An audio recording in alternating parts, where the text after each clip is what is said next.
Good evening, everyone. Tonight's going to go a little bit differently.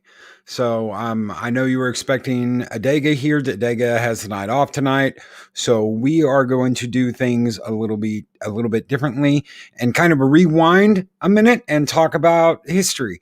So, without further ado, we have a special guest on for tonight. Here we go.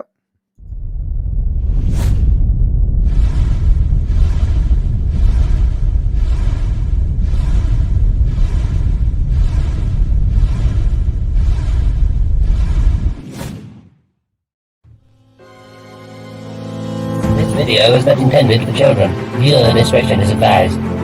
If you haven't already, please like, share, and subscribe. Thank you. Thank you.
Greetings and welcome to Seven Kinds of Mischief.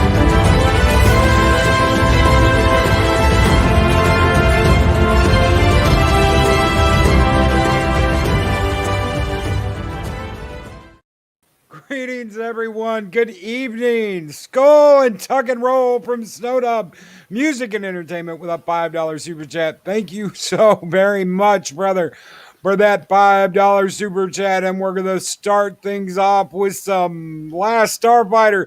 Skull! Pretty pleased.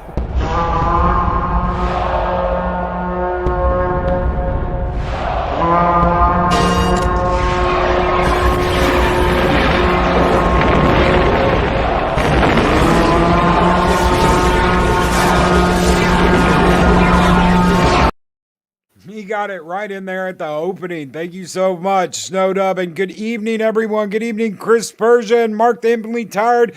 The Bash Brother Wrenches are here. Good evening, Purple Valkyrie. Josh from Project Storytime says, Colin. Hello, guys. Hello, everyone.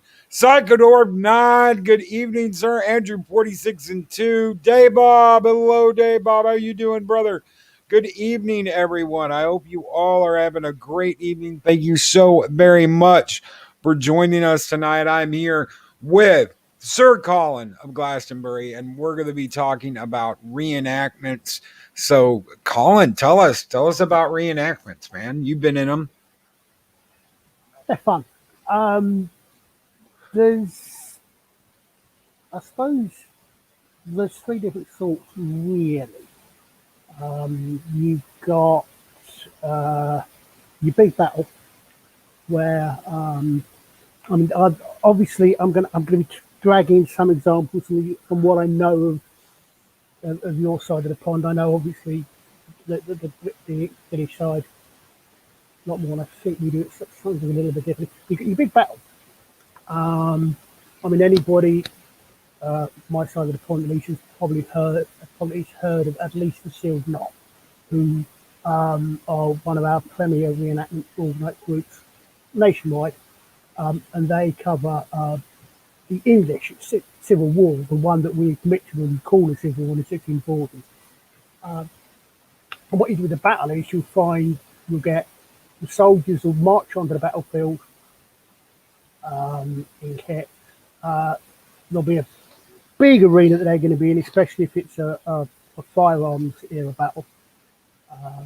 And you'll probably have someone, quite possibly, if you're talking sort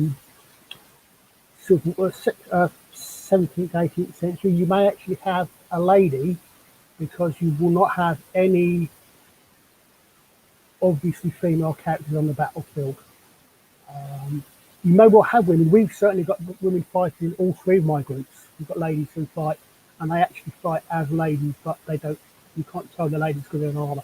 But one of the things that ladies can actually do is they do the presenting. So you'll find someone will be on a stage, they'll be walking up on a platform with a thoroughly authentic 16th, 17th, 18th century microphone, describing what's going on, and then the soldiers will do the battle and they'll march off, and they will probably not meet in public at all. The other end of that is what we call living history, and living history is basically everything you see within the camp, the area, will be as authentic as possible. Even the food. Even the food. Even the food, yes, even the food. If it's living history, everything will be the only things that will be anachronistic will be possibly tattoos. There will be things you can't avoid. So there will be modern hairstyles, hair lengths and hairstyles, possibly, depending upon what period and what the people are wearing. Because for most of the medieval period, heads would have been covered. Both male and female heads would have been covered. So you can't necessarily tell hair length.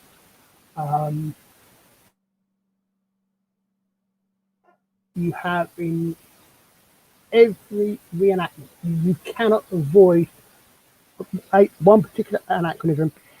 Any reenactment over that's from, say, 150 years or earlier. We've got a massive 2,000 years plus of history in this country that we record and follow. So I've seen reenactors.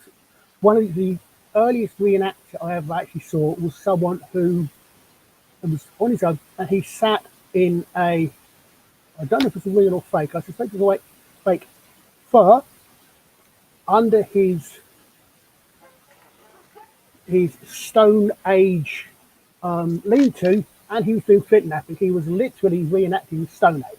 That's the furthest back I've seen. That's incredible. It was amazing. It's amazing. But you've seen, but the one thing that, I mean, you get, for example, you see, we get Greek. Obviously, we go back to the Roman period. We've got Roman history in our history. We haven't got that much Greeks, although the Greeks are popular here as they are in the States as well. So you'll get reenactors, and it's quite important. You see them in their Greek hoplites or Roman legionaries or whatever, and they're giving the commands, they're doing drill or whatever, and the commands are being given in Greek or Latin. Fantastic. Cool. That's incredible. So, do they ever do any battles like in the hoplites fighting, and they're actually receiving orders in Greek? Yes. Yeah. Wow. But the thing, it looks really great. But the problem is, of course, if someone turns around and starts talking to the members of the public, and what the members of the public in Greek, they're going to go, huh? So the one anachronism you cannot avoid in history, more than 150 years back, is the language. It's the one thing that's so obvious. It's as obvious as the air. You know, if we were speaking in Middle English, it would be extremely confusing. But on living history in particular, everything else is as authentic as possible. So, distinct possibility that the people will actually, the tents you see, if it's an encampment with tents, pavilions or whatever, they'll be sleeping in those tents. We sleep, if you've got medieval tents, chances are, or period tents, you're going to sleep in them. So, everything you see will be authentic. I mean, possibly modern materials and possibly a lot of machine sewn, but the patterns themselves, everything will be as authentic as possible. And as far as possible, even the reactions and responses you get will be authentic, but as I say, obviously in a way that you can understand. Best example of that is there's a South Park episode, the South Park rip-off of Die Hard, where they go to this Wild West theme park, and the guys that do not break character when they're being shot by the Alan Rickman mixtape, they do not. They just, what is this you speak of? Because they pretend that they don't know what phones are and all this sort of thing. Taking it to the extreme. Obviously, that's an extreme. But in living history, you'll find people be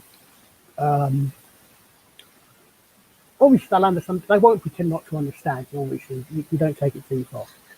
The other one, the one that I tend to do most of, is Variety is a show, and we will be very much involved in the end of the public, but we will have set things that we do, and obviously sometimes we will need the public will need to be at a distance because if we're fighting, if we're doing archery, obviously there's health and safety concerns. But we will be. We've got two aims, if you like, which the BBC used to say were theirs, which is to entertain and, if people want to be, to educate, to inform. So, what battles have you been to? What battles have you yourself reenacted? I'm poor, a coward. I don't like being hurt, so I don't fight. That's one reason why I don't fight. But I've done castles. We did one 2015. Yeah, 2015. 2015 was a fantastic year for reenactors, especially in Europe. We had this 200th anniversary of Waterloo. We had the 600th anniversary of Agincourt, and we had the 800th anniversary of the signing of the Magna Carta. And there's Journal. We did one at Portsmouth Castle, which wasn't that well known, where we reenacted some of the things that happened leading up to Agincourt. I did my first foray into reenactment was with some friends of mine in the Sealed Knot, and we did a couple of Civil War battles. But I just didn't get into that. I didn't like carrying a pike. It was way too long, and I wasn't that interested, so I gravitated towards medieval. So I've not done many battles per se, partly because of how I don't fight. We did Tewkesbury, theoretically every year, which was a battle in the Wars of the Roses, and that's a big battle, and you get lots of groups there. And I actually, the battles mainly are semi-scripted. That's to say, we know who's going to win, because most of the time, or at least from the public point of view, but the bits that the public see, that the public is invited, we're reenacting something, so we know who's going to win because whoever wins, who's who won historically speaking. One of my groups, I haven't had a passport for a long time, but they are actually very, very closely connected. And until you know what happened, every year they went over to Crécy-en-Poitiers in France, and they got together with, in fact, the guy that runs the group, who's on extremely good terms with the town council, and they reenacted the Battle of Crécy in 1346 on the actual field that the Battle of Crécy was fought, with the townspeople of Crécy. Yes, unfortunately, Warwick Castle is owned by the people that own Legoland, amongst other things, or Warner Entertainment. Yes, we've got a few horses attached to one or two of my groups. great fun to work with, although horses used to terrify the absolute bejesus out of me.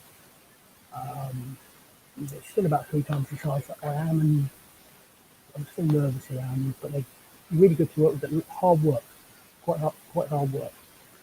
And Psycho of 9 with a $5 super chat. He said we had to dial back the authenticity a notch because we were full contact. Yeah, that's the thing. Most of our reenactment fights are all. Most of our reenactment fights are not scripted. Our fighters practice, and practice, and we practice, and they practice pulling blows, how to block. I mean, we even practice. So, I mean, as I say, I don't fight. I don't have any armor. I don't fight, but I have got involved with knights and soldiers. I mean, practice to the point where I know how to take. If they know where to come and slow, I can take a blow and go down, even though I'm not wearing any armor. But and thank you very much for that $5 super chat, Psycho Dwarf 9. You guys keep the fires burning bright in Valhalla. Skol! Go!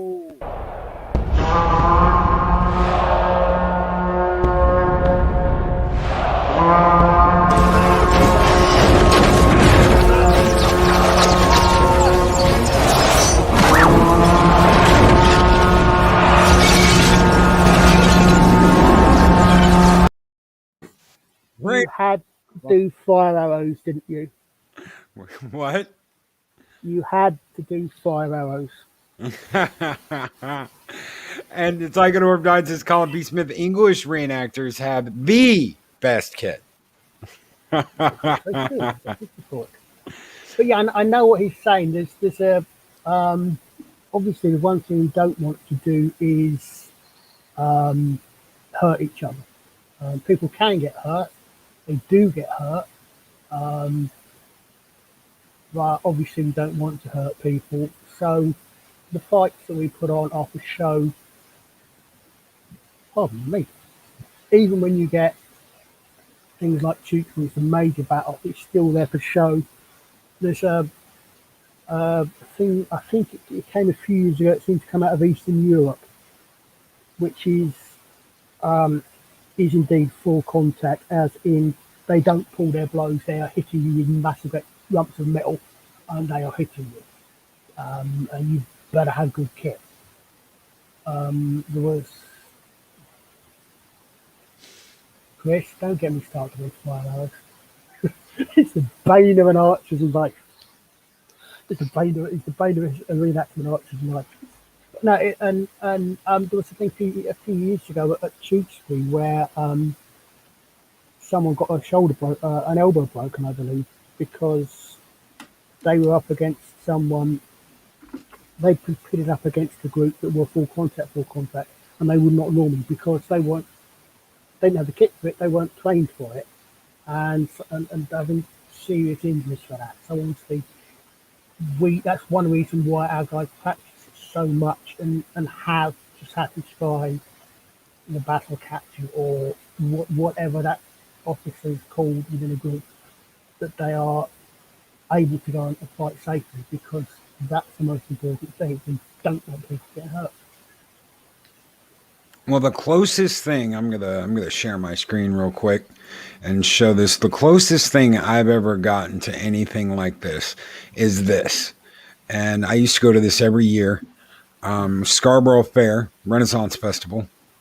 And let's see here. You've got jousting, you've got birds, you've got stage entertainment, you've got performers, you've got, mermaids, you've got knighting ceremonies, you've got parades, games, rides. But my favorite part of all that is, of course, the food. Mm-hmm.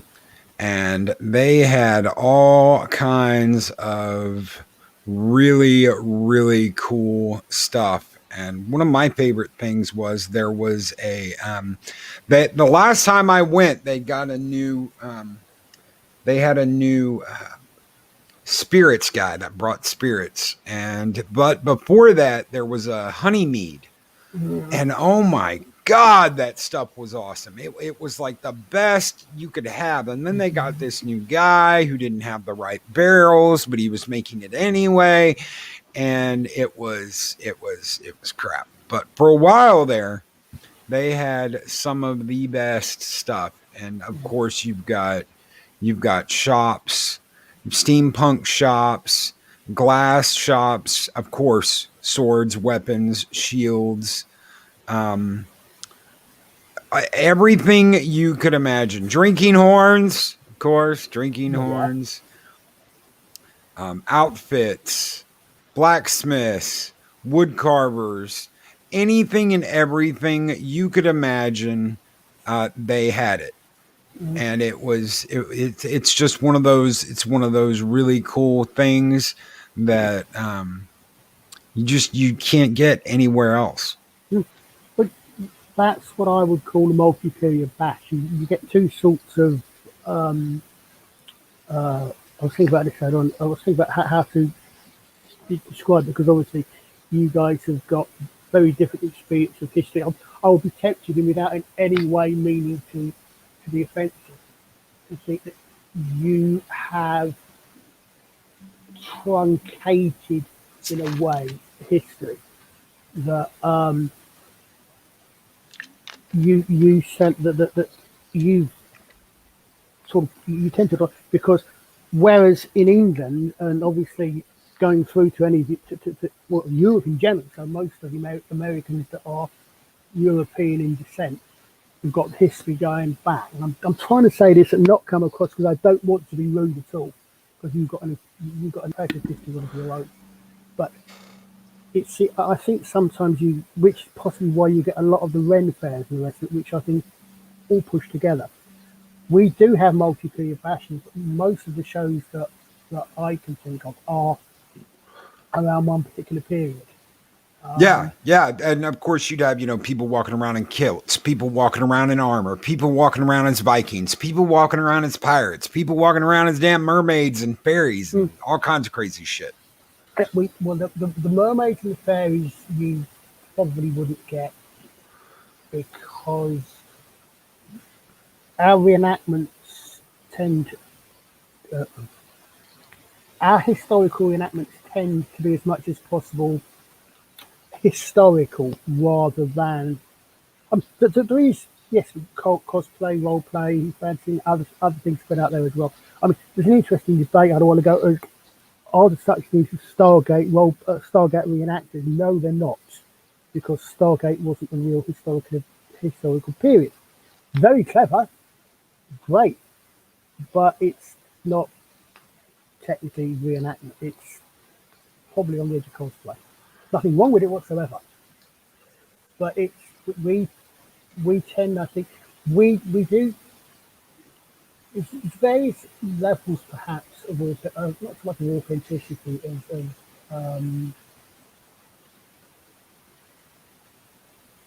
what you can get away with. That's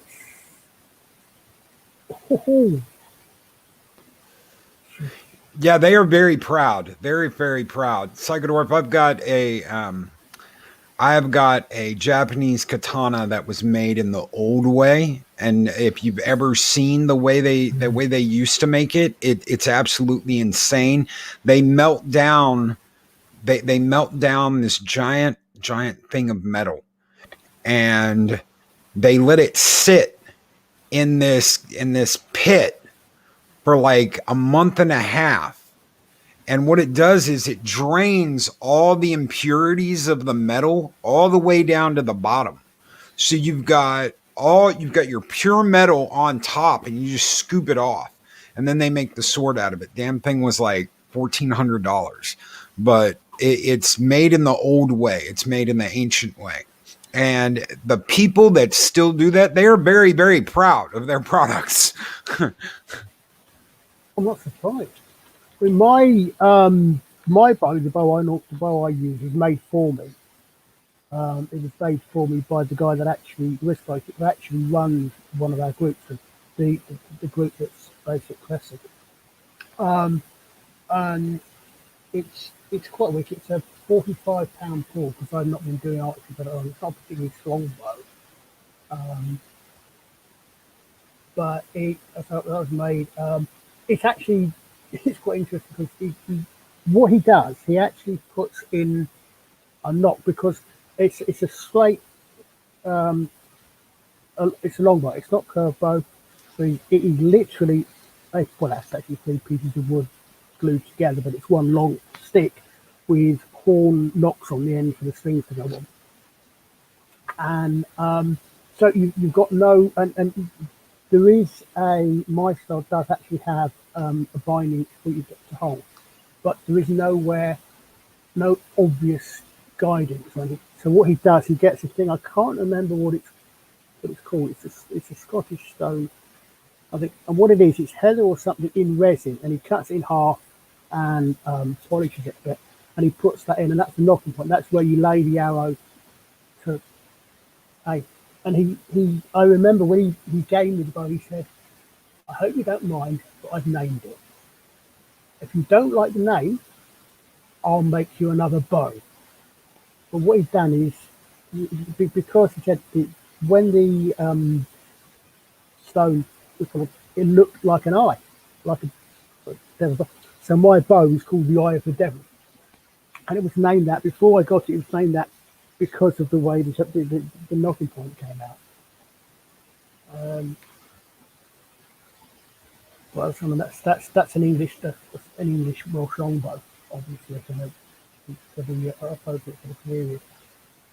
But yes, I mean that was another reason why I didn't get into the fighting, is because it can be expensive. The swords, the weapons, and the armor can be very expensive. And I am just pulling up some. Yeah, some of these prices are. Yeah. Oh, yeah. And these are just replicas. These aren't even like battle ready. What I mean, what's surprised, amazes me still, and in a pleasant way, is the amount. If you look at it, the amount of reenactment there is just in this little nation of mine. You know,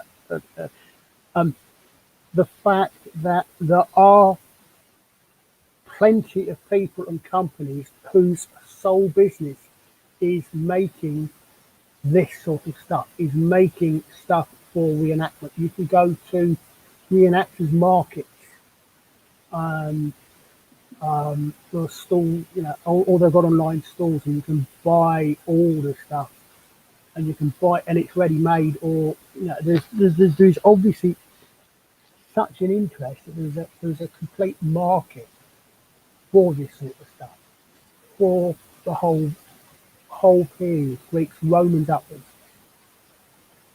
So I think the most modern ones I've seen, personally, I think of Vietnam, although I believe I have heard of groups that do Gulf War, or Gulf War 1 at least. Possibly, I don't know if they do Gulf War 2, but reenactment goes the whole hog. I mean, I think I told you in the green room that, or the oldest that I know is a multi back. The oldest, did I say earlier on in the street? I'm already losing it.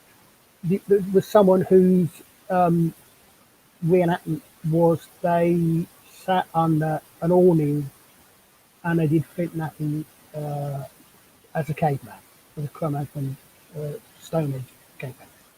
So, reenactment goes back they keep an ass, sort of thing. Yep, that's very similar to mine. Well, actually, that looks like it's got knocks are actually in wood rather than actually horn knocks on the end.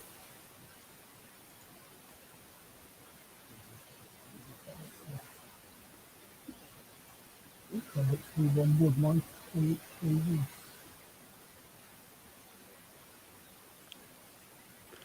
So, what would you say is the most interesting reenactment you've ever seen? It could be anything you've seen, anything you participated in, anything like that. Tell us a little bit about it and what happened.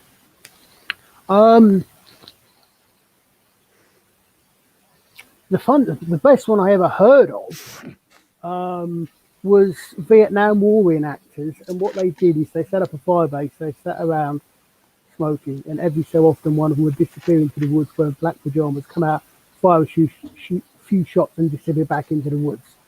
And that was what they did for most of the weekend. Now that's the way to spend the weekend. Best one I've done. Probably we do a show, one of my books does a show, or used to do a show at Castle Rising in Norfolk. And in fact, that's what I sent you the link to. And I actually, my first time, actually partly talking to the crowd and partly actually trying to control the actual melee, the actual tournament, because we do a number of things on our show. My best one actually was a little one. Was it Castle Rising or was it museum? And we did an archery shoot. And what we've got these little polystyrene cut out animals. We've got a boar, a deer.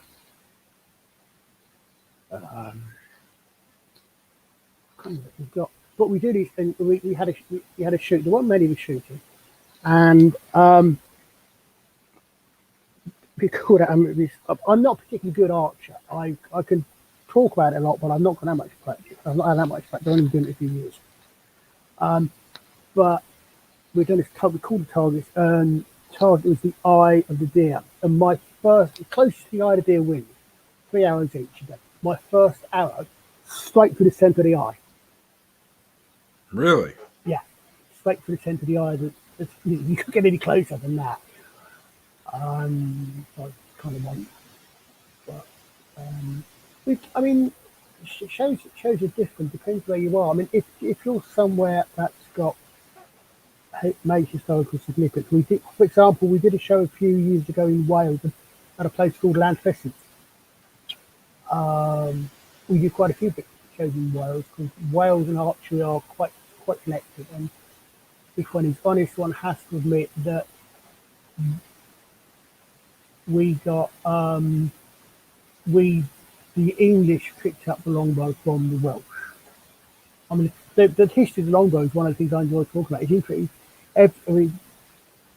Everybody is told, whether it's true or not, there's various debates on it. You know, the reason the Normans won at the Battle of Hastings was that they shot,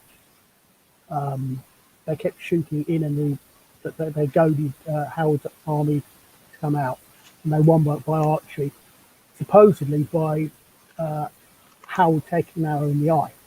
But then the bow just sort of disappears out for a couple of 100 years. We picked it up again when Edward I goes into Wales, and the Welsh are very truculent, but divided, which is why there's so many castles in Wales. So if we were in Wales, this particular show we did must be 2016. It's an anniversary of. They have an event every 7 years because back at the Battle of Crecy, 1346, the Black Prince, who was the son of Edward III, who actually died before Edward III did, so he never actually became king. He would have been Edward before, Edward of Woodstock, ironed his spurs, and he got in trouble. And some Welsh archers, not soldiers, archers from Llantrisant, in the retinue of the the Bishop of Durham, went in and saved him. And because of that, you've got to remember we're talking 1436 here, so heavy feudal times. Edward III gave the freemen of Llantrisant certain rights to land, free land, etc., etc. And every 7 years they celebrate that. And we did a show there a few years ago. So the rule based around that. So obviously that had its own history. I said earlier, we did one down at Portsmouth Castle. We do Rochester Castle a few times, and Rochester's got quite a rich history to do with King John, Bad King John, Magna Carta King John, etc. So sometimes that will come into the history of that particular site, if that's relevant. But I mean, we do all sorts of things. We do a lot of, I say, we do a lot of public engagement. A lot of things we do are things like we do used to this, we do dancing. A lot of groups do dancing. We actually do 2 or 3 dances that we practice, where we actually bring the audience in, teach them some very simple, and obviously because it takes a while to learn more complicated dancing. We will do arming a night, where what we will do is we will literally get someone, either one of our guys or possibly one of the people in the audience who's pretty ready to agree to it. What we'll do is we will literally arm them up. We'll have someone talking about the armour. We'll maybe walk up and down the crowd line showing them so they can touch and feel the armour, because most of the stuff that we've got is touchable, liftable, feedable, playable, and then we'll actually literally put this person in armour. And that's what is very important to do. We always end up, of course, cuddy toys with extra targets. Cuddy toys aren't extra targets, so these cuddy toys are prime targets. But we always end up with a fight. We know what people are there for. We always end up with a tournament. And it starts off with usually singles, like duel, one-on-one, come out with a fun grudge or something, and eventually at the end of it, we'll reach a point, and whoever's in charge, whoever's marshal will shout all in, and all the fighters go, and it's literally a melee. It is literally everybody against everybody until literally last person standing, because it could be man or it could be woman, and that's usually the highlight of the show. Yes, but we do. That's what I really like.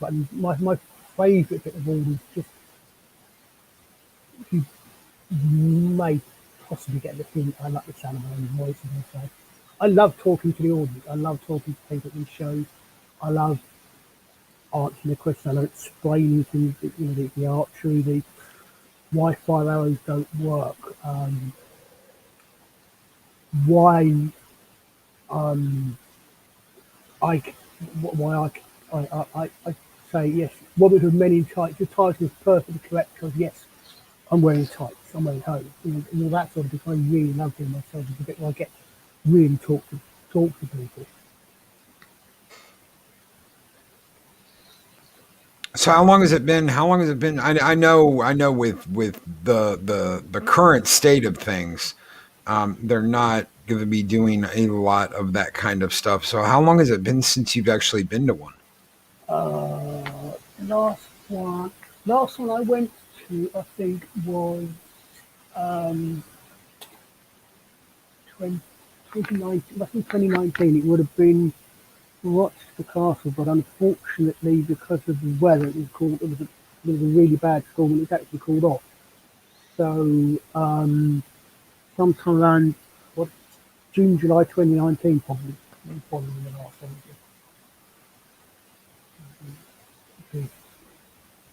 We did have some practices.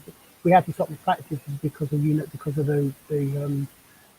virus as well. So we haven't even had practice or anything for over a year. That's got to be hard, especially Yeah. when you live for those kind of reenactments and you live for those kind of gatherings. It's got to be difficult. Which is why we were supposed to have one, as I said earlier to you, an agreement. We were supposed to have one just down about 5 miles away from me in June, and that's been cancelled. We thought we got some last year, maybe towards the end of last year. They were cancelled, and everything was cancelled. And they're just not going to let you guys get together and do that. That's terrible.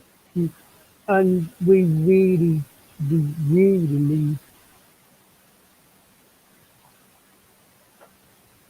Oh, sort of, it went dark. So I think my screen went to sleep. I wondered what had happened there for a second. Screaming back, that's it. Okay, just scream kind of thing. Yeah, I mean, especially for most of the stuff that we do in practice, you can't fight without practicing. You can't do archery, and you can't dance without practicing. And if you can't even get together to practice, you know, the quality of at least some aspects of what we do is going to go down, and we don't want that to happen. No, no, you don't want that to happen. You want to keep the tradition alive.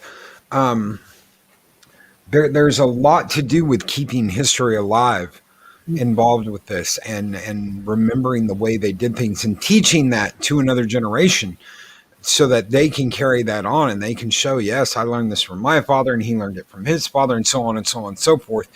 And if you can't get out there and you can't do that, it there is a distinct possibility that that's going to go away and it's never going to come back.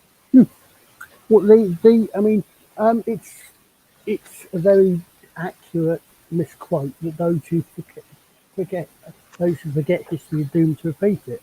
Yes. Um, we we forget some of these things at our peril, I think, which I think is why I'm always delighted to see a number of people that come along and actually want to come along and talk to us and learn about stuff 600-700 years ago. Or yeah, 700 years ago. The things that I do. And I'm always delighted where there's so much interest in history all the way through. It means people are interested in learning, people are interested in knowing what came before. Because if we don't know what came before, I, I think we lose a lot.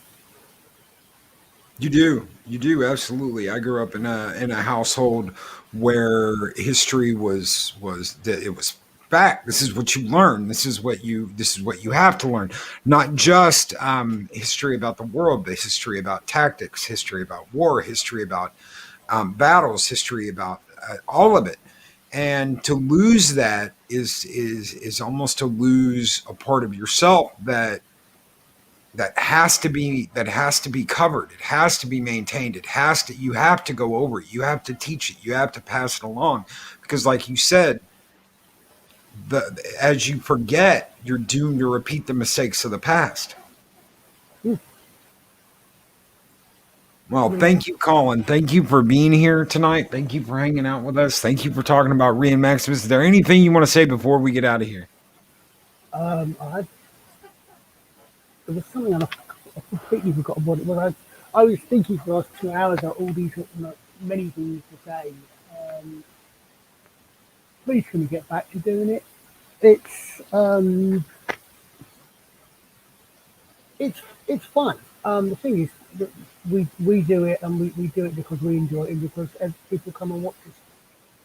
And as long as people keep coming and watch us, hopefully we'll be able to keep doing it. Yeah, keep And doing it and keep carrying the tradition. yep, and yes, my coat of arms there, although it's not real, it is designed according to the actual rules thereof. It's actually a valid, if not an accurate, if you get my point. Well, I'm hoping that the reenactments come back soon, that they come back big. People are ready to get out. People are ready to get back on with everything. And I want to go to a festival. I know I want to go to a festival. I want to see some reenactments. There's a ton of things I want to do, and I want to see, especially once all this is over, and it needs to be over soon.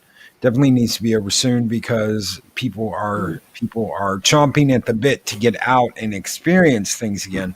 And this is one of those cool things. I love used to going to to the Renaissance fairs. I loved watching reenactments. I love watching jousts. I love watching fights. It was one of the things I did every year because I absolutely loved it. So Well, hopefully that comes back soon. there's an interesting, I don't know, parallel or not, but there is a reason why. Well, there's a very specific reason why one of my groups is set in 1347, because Cressy and the guy that runs the group, his reenactment character is actually a real ancestor, is who called it Cressy. But the other group several groups do around. The reason we do it, here we do, is we get in just before 1350, because 1350 something hits 1340 back to 1350.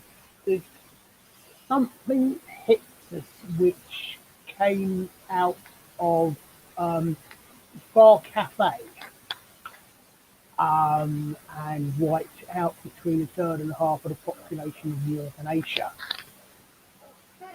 Yes. Yeah, we I mean, long before the current event happened, groups. The particular reason for that is we set that up so that we're reenacting just before the Black Death hits.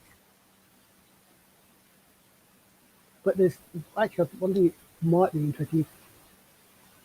My reenactment character, is not a real character. A lot of people, because we've got a lot of records for the period, I would think probably most people that do medieval era reenactment, their characters are actually real. Some of them may actually be their own ancestors if they haven't managed to trace back that far, but a lot of them are actual real people. So if you see them wearing a coat of arms or heraldry, that is the heraldry of that person. That is, that person existed, which gives some really weird things if you've got a period, if you've got a group which covers a large period. I mean, one of my friends, she did a family tree at one point, and it was really weird because about half the group was incestuously connected. And at one point, you've got, because we had families, husbands, wives, and kids. You had, for example, someone's character might actually be married. Their spouse might play a character from 100 years earlier, and the kids were someone else who was real, and it can get really weird because people actually just reenact. They take inspiration from real characters, and there's a lot of research going into that, obviously. Yeah, that's incredible. Thank you so much for being here tonight, Colin. This has been absolutely enlightening. I want to go see the reenactment right now. I don't know about you, Chet, but I do. I know I want to get out of here, do something, and that would be an absolutely insane thing to do. If anybody thinks that we've stopped fighting the French, just look up on YouTube or the internet Jersey Militia. Just do it and see what happened earlier on today in Jersey. Jersey Militia. Yeah. There's a reenactment group in Jersey, Channel Islands, which reenact. I don't know what the history is, but it's a firearms period. It's a flintlock black musket period, possibly Napoleonic era. And there's some fuss going on with the French, and the French explode blockade it. And there's a guy standing in Jersey Castle on the news in kit, shooting at the French. He's a member of the militia reenactment group. So obviously he's got the kit, license for the firearms, and the rest of it. He's standing there fighting flanks of the French fishermen trying to blockade Jersey Harbour. Absolutely amazing. Look up what did you call it again? Jersey Militia. I think he's a. When I looked up, I actually saw it on a podcast. I watch from Salden McCann, if anyone knows him. He's got a podcast on his own website now. But that's why I saw it. They did a daily podcast. It's actually glorious. All right, I will check it out. Guys, check that out. Colin has been our guest tonight. Thank you so very much, Colin. We will be back next week. Hopefully, Adega will be feeling better, and we'll get back to telling spooky stories. Thank you all so very much for being here. Thank you again, Colin, and we will catch you guys in the morning for our Friday show. Everybody take it easy. Good Friday, These videos are tremendous. Like, comment, and subscribe, and hammer that notification bell.